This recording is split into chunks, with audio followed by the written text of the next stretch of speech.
Unafraid Show, Wrighster or Wrong. It's your boy, George Wrighster in the building. Thank you guys for joining me today. As usual, I appreciate your time. I appreciate your energy. Thanks for watching Unafraid Show. And always tell a friend about the Unafraid Show. And also make sure that you visit unafraidshow.com and check out all the articles. We'll have an article on Jussie Smollett today. And there's already an article up on the second topic of discussion today. So we got Jussie Smollett, fake crimes, and then coaches are scared of the transfer portal. You guys send in your comments. I will get to them. If you have an email comment, anything, send it in to immad@unafraidshow.com. First of all, we're going to address Jussie Smollett, but in a different way than everybody else has been addressing it. Because everybody's, he's a liar, he's this, he's that. Okay, yes, we already know. We know that this is a fake crime. We know it's a hoax. And we know that he was involved in that. And I, for one, am very happy. I am happy because I didn't step in the middle of that, because I usually have a lot to say and comment about social issues and things that are going on. I'm happy I didn't step in and comment on the Jussie Smollett mess, because from the beginning, it did not feel right in my spirit. Like, it didn't feel right. I was like, I know this is going to sound weird or maybe bad to some people, but I was like, he's hurt, but he's not hate crime hurt. Like hate crime hurt, like the men who just went to jail in Boston for beating up a Mexican homeless man, talking about make America great again. Like, that's a hate crime. That's hate crime hurt. Like, he wasn't hate crime hurt. Like Emmett Till was hate crime hurt. You usually like broken ribs, end up in the hospital. Like, it's pretty bad when people jump you. I mean, because it's not a one-on-one fight, it's a jumping. So that's the reason why I didn't jump in on it and make comments like so many other people did, because I was like, hold on, this just doesn't feel right. I'm going to wait to see what happens. But here is the point that I want to bring up. And everybody, you guys spread this around, because this is an interesting point about this, which is the Make America Great Again crowd is upset. They were blamed for something that they didn't do. And I am, for one, even though Jussie needs to pay his penance, he needs to pay his dues, whatever criminal charges face him. But here's the key. The Make America Great Again crowd is upset. They're like, oh my God, you blamed us for something. This is horrific. This is awful. So finally you get a taste of what it's like on the other side. You get a taste. I mean, because I didn't see this same energy when Susan Smith was saying a black man carjacked her and killed her kids, and she did it herself. Black people have been blamed for things for a long time. Emmett Till, the Central Park Five. And then there's just athletes and just people in general, fake rapes all over the place. Think about that. That same energy that people have had about ignoring fake crimes. Oh, it's hearsay. She said, he said. Yeah, but now you get a taste of what's on the other foot. Now you get a taste of what's on the other side. So that's the part that I don't mind about this Jussie Smollett situation, even though he's got to pay his dues for all the stuff that he did wrong in this situation. And he should. But, now you know what it's like. Now you know what it's like. And maybe, just maybe, that will trigger people to look at other allegations and keep that same energy. So when a black person, when somebody else is accused, keep that same energy. Like that same wait and see energy, please. I mean, come on. And everybody who listens to Unafraid Show knows that I am an advocate for mental health and mental illness, and people being as mentally fit as they are physically fit, and even more mentally fit. However, cue the Jussie Smollett mental illness coming up. Guarantee it. It's coming. He's going to say, oh, well, I was suffering from stress. I was depressed. I was this. I'm a mental health advocate, but I am not a person who is in on using mental health as an excuse for some BS. Like, yes, there's a lot of people that deal with mental health issues and they need help. But you're not just going to sit up and say, I faked the crime. I faked the crime because I need mental health. But that's the good thing, though. That's the one good thing in this situation is that the Make America Great Again crowd is upset. And now they know what it feels like to be on the other end. And Jussie needs to pay for what he did. He's been arrested and he should have to pay the same way. The same way that people who fake rapes, they should be prosecuted. And a lot of times they're not.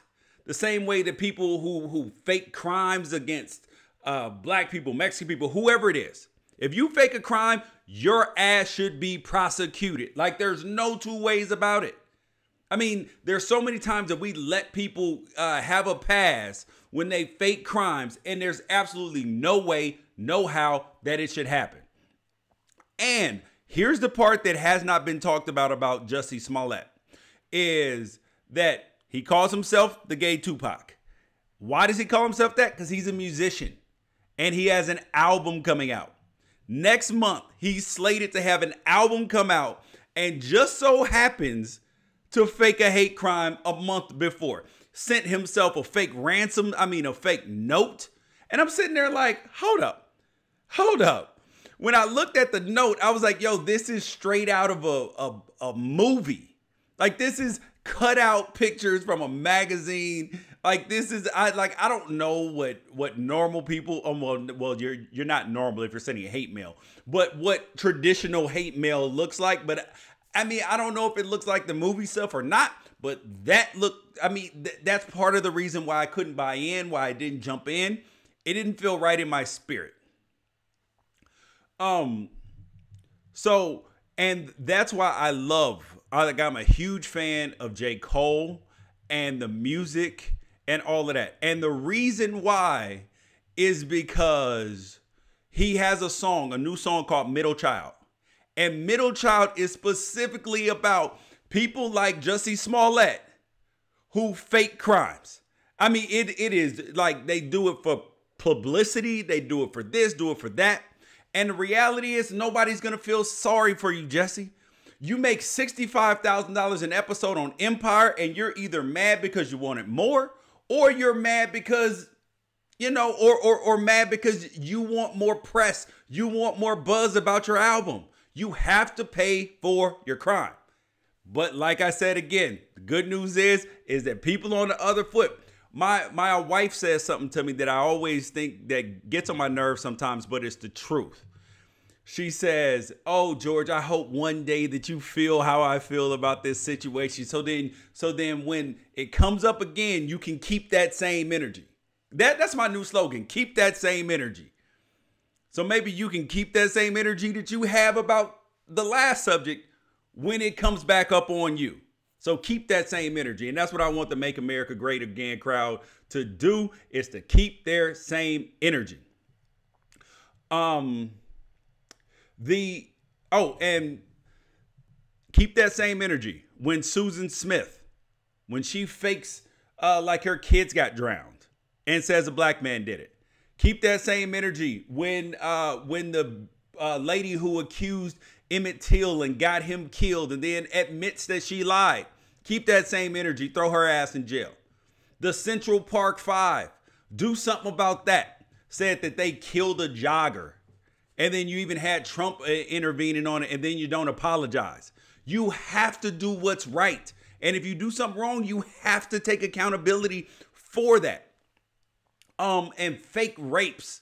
Like the kid from Ohio State, I put an article out. Well, actually, I retweeted an article about that not too long ago. The kid from Ohio State, the girl admitted that she lied. And then are charges filed against her? Nope.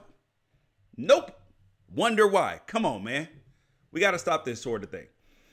There will be an article up about that today. Now we want to get to the other thing that we were going to talk about today. If you have any comments, questions about Jussie Smollett, send it in and I will get to them or comments. The other thing is, coaches are scared about the transfer portal. Coaches are afraid of it. When it comes to college, they are afraid of the transfer portal. And for anybody who doesn't know, I mean, if you don't follow sports and you never heard of it, but if you loosely follow sports, what it is that college players weren't able to transfer for so long, like and they had to sit out and all this stuff. But now, thanks to the transfer portal and some new rules that have been made by the NCAA, players can move a little more freely without having to sit out a year or 2 years, just like coaches move freely. However, this is starting an epidemic. I've commented about kids getting bad advice. We have too many kids transferring. And I talked to a couple of Power 5 coaches about this, about the transfer portal and where the future of college sports is headed. And that all had to do with this. Okay.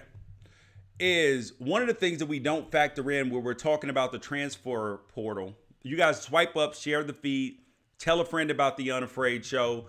We're talking about the transfer portal. The article is up on Unafraid Show and how the college football landscape is changing.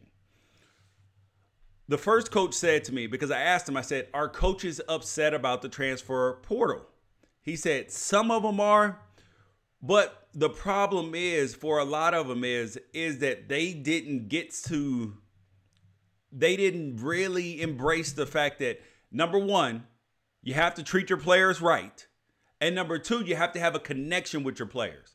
Like not just coach player, but you actually have to have a relationship where they trust you.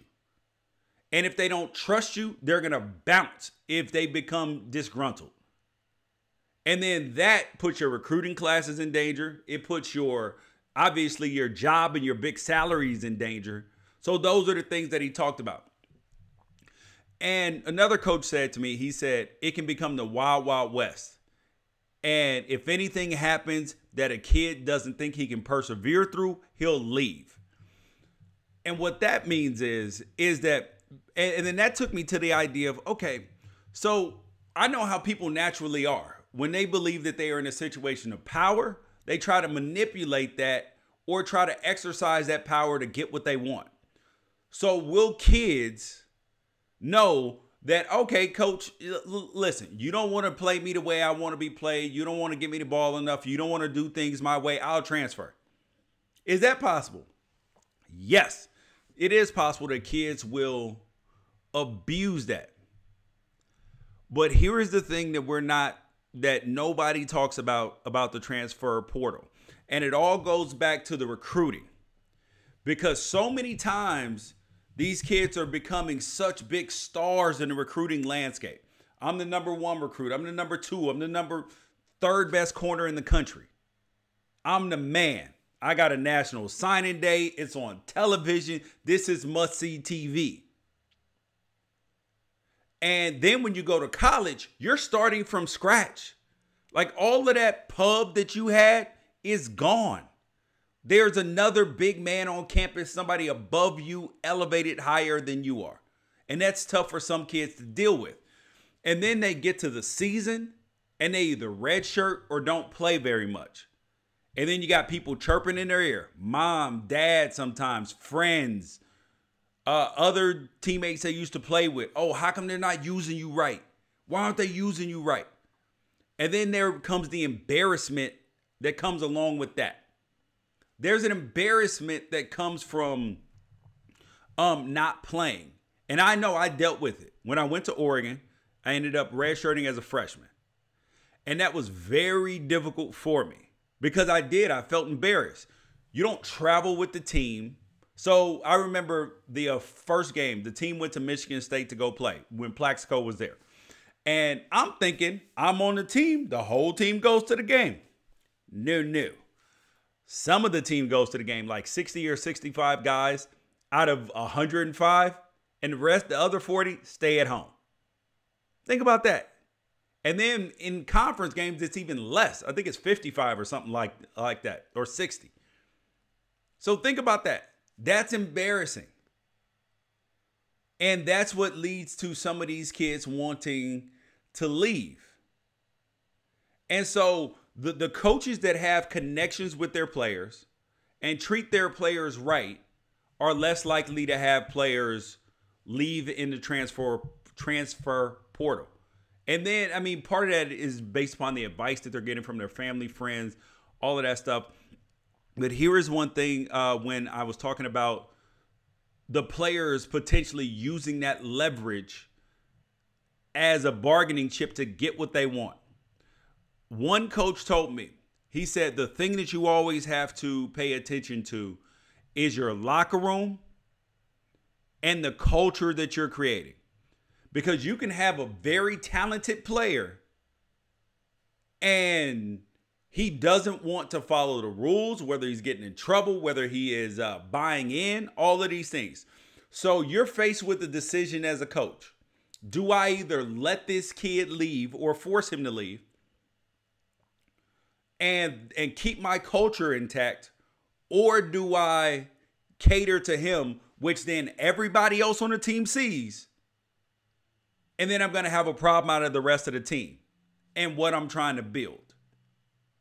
So that's the decision that coaches are faced with. And they talk and they said they're not going to handcuff themselves or tether themselves to a particular kid. That if a kid wants to leave, they will show him the door happily. But yes, they are concerned and upset that they are losing control because they can move freely. It's a job for them. It's a life for them. They have a wife, kids, mother, sister, daughter, whoever they're supporting, whoever they are financially beholden to. That's what the coaches. So the coaches are upset because the players having power threatens their pocketbook. When it threatens their coins, that then makes them vulnerable. And people do not like to be vulnerable and have their money based upon somebody else's whims, on the whims of an 18 to 22-year-old. Nobody wants that. So if you are a coach, you're not going to do that.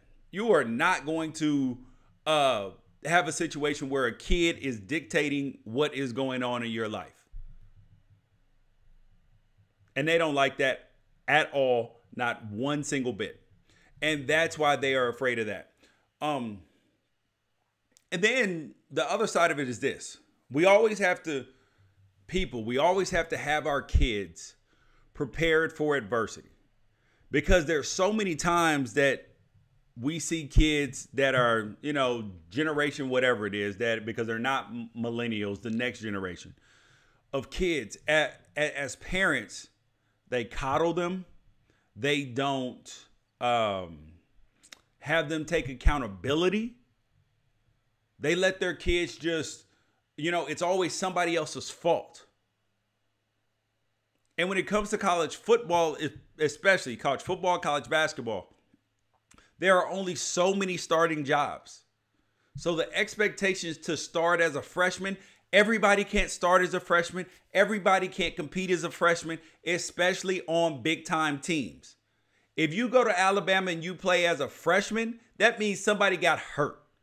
You go to a winning program and you play as a freshman, somebody likely got hurt.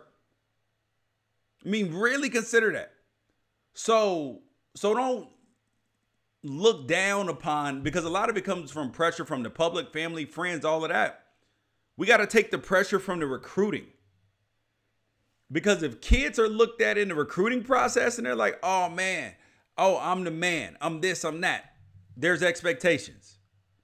He's going to save the program. Yeah, he's going to save the program in 2 years. He's not going to save the program next year. That's going to be the truth. Because as good as a freshman is, with the exception of guys like Adrian Peterson, Trevor Lawrence at Clemson, it's few and far between that a freshman is going to be the guy who comes in and saves the day and is NFL ready. It just doesn't happen.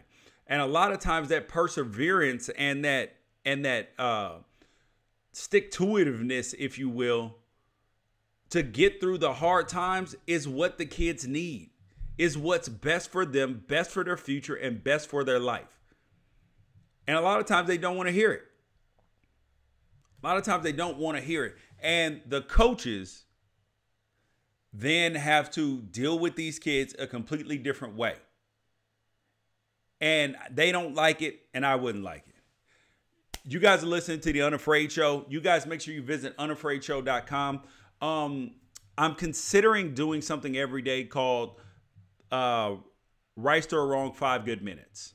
5 good minutes about the topic of the day or something in addition to the usual podcast and all of that. You guys shoot me an email, send me a comment at immad@unafraidshow.com and let me know what you think, where you want it available, whether you want it available on YouTube, Twitter, whether you want it available on podcast form, how, and we will deal with those things and we will get it worked out. Thank you guys for your time. I appreciate your time, appreciate your energy. As usual, visit unafraidshow.com and don't be a Smollett, man. Don't be a Smollett, and keep that same energy when other people are proven wrong. When keep demanding the apologies when other people are wrong. Come on, man. Peace out.